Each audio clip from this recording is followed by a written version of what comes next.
A nice little 80-47 run with the complimentary plays here on the Video Report over the past 65 days after last night's 2-0 sweep. Cashing in with the Vikings and the 49ers under. Did I not tell you that would be the most boring of boring games and was guaranteed to put you to sleep? Oh, my God. After the thrilling finish in the Falcons-Eagles, what a letdown, right? Which is just another example why I went on my rant a couple of days ago saying, why did they insist on having these two Monday night games, especially when the early game was too early as far as I was concerned, starting at 7:05 instead of 8:30 Eastern time. It just doesn't make sense. But hey, I don't run the NFL. They haven't died and made me boss yet. Though I think a lot of players would like to get rid of Roger Goodell, but that's another day and another subject. And the other complimentary play last night, the Minnesota Twins getting the job done against the Detroit Tigers. I've got two more complimentary plays coming your way in just a moment. First, a quick explanation. I am not celebrating St. Patrick's Day early or belatedly, depending on your point of view. This is what they call a green screen. And in TV parlance, that's what you use behind you when production wants to go ahead and they want to throw up a graphic behind you. You know, they can make me look like I'm standing in front of the Taj Mahal right now. More likely than not, though, however, it's all done by computer graphics now. I mean, the computer graphics, CGI stuff is just phenomenal what they can do. I mean, I have already packages done for me where it makes it look like I'm in this incredibly high-tech, expensive studio. And yet, right now, I am sitting in the movie room, the media room in my house, in front of a portable green screen, which I'm testing out. Because in this particular location, I actually took my garage last year and I converted it to a full TV studio. I mean, it's got everything you can possibly imagine. I've got a news desk that you would see on any network affiliate. I think it costs $12,000. We got it from a company that specializes in this. I mean, it's beautiful. It lights up. It's amazing. I've got a real green screen surround built in my garage, and it's an amazing thing because the desk gets moved over, the lights get taken down, the cameras get moved to the side, the screen goes back a little bit, and then I can even still get a car in. But problem is, you know how hot it is in my damn garage right now, so I'm working on a portable setup because I've got another portable setup in my other house in my dining room. Interesting. People walk in and they go, what's that big green thing sitting in your dining room? But that's life. They're not handicappers. They're not doing daily video reports. And the reason I wanted to do this is I've got to do some special reports. And I also want to start getting other handicappers involved and get them here via split screen and have you get their opinions as well. Because of Chris Jordan keeps bothering me, asking me when he's going to be on my next video. And again, look at Chris Jordan and look at any picture of Pitbull. And I'm telling you, you never see those guys in the same place at the same time, and I think there's a reason. But I digress. The other problem here, of course, in setting up these studio, when you're a one-man crew like me, I don't have like a bunch of gaffers here and best boys and grips that I can go and order around and say, hey, do this, whatever. You know, you got to do your own lighting, which I'll show you what the problem is with your own lighting. When you're wearing glasses, watch this. Oh, yeah. See those reflections? Aren't they annoying? They're annoying to me. They're annoying to you. So you got to make sure the lighting is just right. So hot as hell in here, come to think of it. I got to turn the air down to about 65. But anyway, that is why you are seeing a green screen today. Of course, the other problem with green screen is you can never wear anything green. I mean, because otherwise, like the computer studio, generated studio, the graphics will start showing up on your tie, start showing up on your, never brush your microphone with your hand when you're doing recording. This is my microphone. See my mic here? Little pack. You wear this little wireless pack. You clip it on behind you, $675 for these little wireless packs, a receiver and a transmitter from Sennheiser. Make great headphones too. But yeah, I mean, it's amazing what you can do nowadays. I mean, when I started out, you know, working in TV, and I did TV for about 8 years. I was doing local high school basketball and football and, my God, girls lacrosse, wrestling, field hockey, you name the sport, I was doing it all. I was probably doing a little over 120 games a year back before it was a really popular thing to do because the equipment just wasn't really portable back in those days. But that's where I cut my teeth, and that's where I got my start. Lot less gray hair, as you can see here. That's the other problem with green screens and with all the lighting. You really got to be more up on making sure you're totally dyed in here instead of going white like Santa Claus. So anyway, let's get to the good stuff.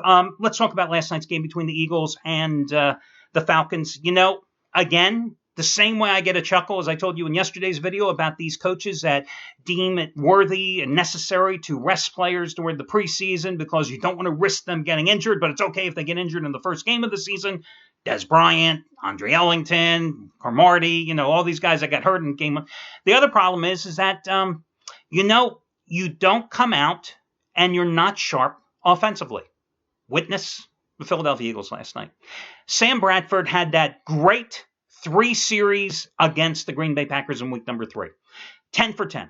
Oh, we were ready to send him into the Hall of Fame, okay? Eagles fans were ready to say he was the greatest thing since sliced bread.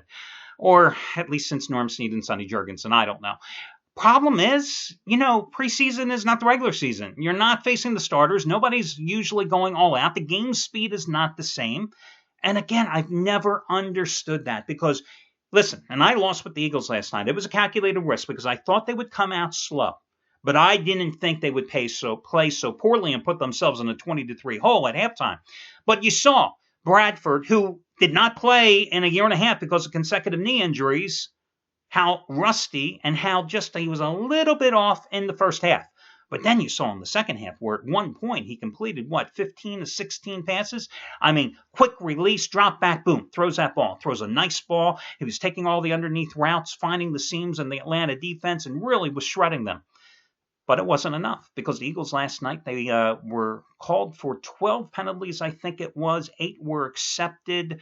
Numerous mental mistakes. I mean, the most deadly one of all was, of course, when Jason Kelsey, their all-pro center, was called for the holding when the running back had already scooted around him. I think it was Ryan Matthews about 4 minutes ago and got it down to like the 10, 11-yard line. And you thought, hey, my God, I got the Eagles. I'm going to go in. I'm going to get the winning touchdown. Instead, the drive went backwards. 4th and 1. Chip Kelly hesitates for just a little second and then goes for the field goal. Field goal kicker rumored to not be 100% healthy with a groin pull, which bothered him late last season as well. And after the game, reportedly had one of those compression sleeves around the area. Obviously, he missed the field goal attempt, which it wouldn't have mattered. If you were on the Eagles last night, you weren't going to win the damn game anyway. And then that last drive resulted in a pass that was intercepted. But again, I just don't get it.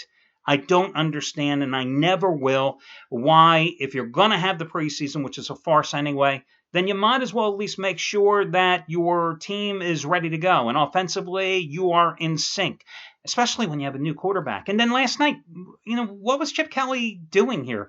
16 called run plays in the night? 16 times you ran the ball?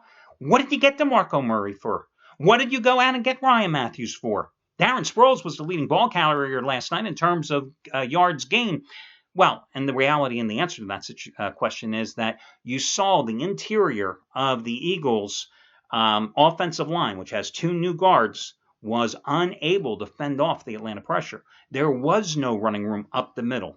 So, they didn't get successful until they started running the sweeps, which, of course, John Gruden had to talk about forever. The other thing with Gruden last night, listen, Bill Davis, Eagles defensive coordinator, John Gruden was constantly talking about how the Eagles were bringing the pressure, bringing the blitz, coming all out, blah, blah, blah. How many times did the Eagles, get to Matt Ryan? Did it look like that blitz was really bothering Matt Ryan? A couple of times they got the pressure, but did they get him constantly? No. He'd simply go ahead and just shred, once again, a pathetic Eagles defense, a secondary that had absolutely no answers for Julio Jones. He had a little over 1,372 catches last night. I think it was good for at least 4,700 yards. I mean, Byron Maxwell, who they went out and paid a couple $1 million to, he probably woke up this morning with skid marks on his back for as many times as Julio Jones ran by him.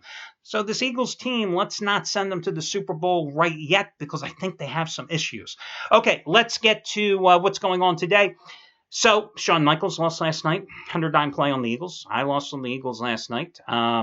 Jeff Benton lost his big play on the Vikings last night. They were a pathetic bunch against San Francisco, and it's not that the 49ers are that good either. There's another situation. Mike Zimmer, so good in the preseason the past 2 years for the Vikings. 4-1 this year, I think it was 4-0 sweep last year, but it doesn't always translate into regular season success. That's the bottom line. One guy who did win yesterday was Steve Buden's New York Crew once more with another $100 major wager release as the Texas Rangers got the job done against the Houston Astros. 16 plays the past 4 weeks. Every single one of them you got in for at least half price off. And $10 bettors have won a little over $5,000 for their efforts today. 100 dime max wager baseball winner number 10 out of 12, their mismatch of the year. And you get it as the half-price play of the day by using coupon code NYC100, NYC100. Another guy that won last night was Brad Wilton. You got his easy under on the Vikings and the 49ers. I made it a $5 play yesterday. Don't miss the charity play of the week as it goes for winner number 20 out of 29. Last Tuesday, he delivered a winner for you. It's the charity play release. Tonight, charity play winner, AL Central total of the year. Indians, Royals over under. You get it for free simply by using coupon code FREE, F-R-E-E. Can't make it any easier than that. Listen, your first comp play tonight, I'm going to go with the Washington Nationals, who now that they're out of playoff contention, hey, they have no problems rallying, winning games like they did last night in 11 innings, 8-7 against Philadelphia. I'm going to go with the Washington minus $1.30 on the run line with Steven Strasburg on the hill. The Nationals have won 4 of his 6 starts since he's returned from the disabled list. In those 6 starts, he has a 2.89 earned run average. He's only walked 4 batters, struck out 48 in 37 in the third innings. He's always owned Philadelphia, 6-2 against them with a 2.48 earned run average in 14 career starts, and pitching at Citizens Bank Park. 1.55 earned run average in 5 career starts in Philadelphia. The Phillies going with David Buchanan because they have nobody else to pitch tonight. I guess because you and I weren't available. I mean, I think if the Phillies had called us, we could probably give them a couple of serviceable innings because that's not what David Buchanan has given them at all this season. How bad has he been? Well, the Phillies are not only 2-8 in his 10 starts this year, but he has a 8.18 earned run average in 2 career starts, both losses against the Nationals. He has an earned run average of 22 in his last 3 starts. Again, you out there, back row, left-hand side, if you were available, you could have made a start tonight for the Phillies. Trust me on this. He's got an earned run average of 9.11 on the season. Ugh. Nationals have won 9 of the last 12 in the series, so why the hell not take them here tonight in this particular ball game? Your other complimentary play, I will go with the New York Mets at home on the run line against the Miami Marlins. Tom Kohler going for Miami. I generally think that, you know what? No, let me change that play. I want to change that play because the more I think about that, the Mets only won by a single run last night, 4-3, and I'm just worried about this Mets offense here. So instead, I'm going to go with the Texas Rangers in this one, and let me just get you the latest line. Of course, I used the Rangers, or I didn't use the Rangers. Steve Buden's New York crew used the Rangers last night. That was their best bet, and in the opener of that series, I think it was a 5-3 win with Cole Hamels on the hill. Latest line on this one, and the reason I'm checking it because they had a pitching change, they being the Rangers. They decided they wanted to follow up Holland with Cole Hamels with Derek Holland tonight instead of going with Martin Perez, which was a damn good move considering how poorly Perez had been pitching. Let me just see. Texas right now, okay, pretty cheap, 115 to 120 in this contest. I'm going to go with Holland. He's going to be making his 6th start since returning from the disabled list. He's 3-1 with a 2.97 earned run average.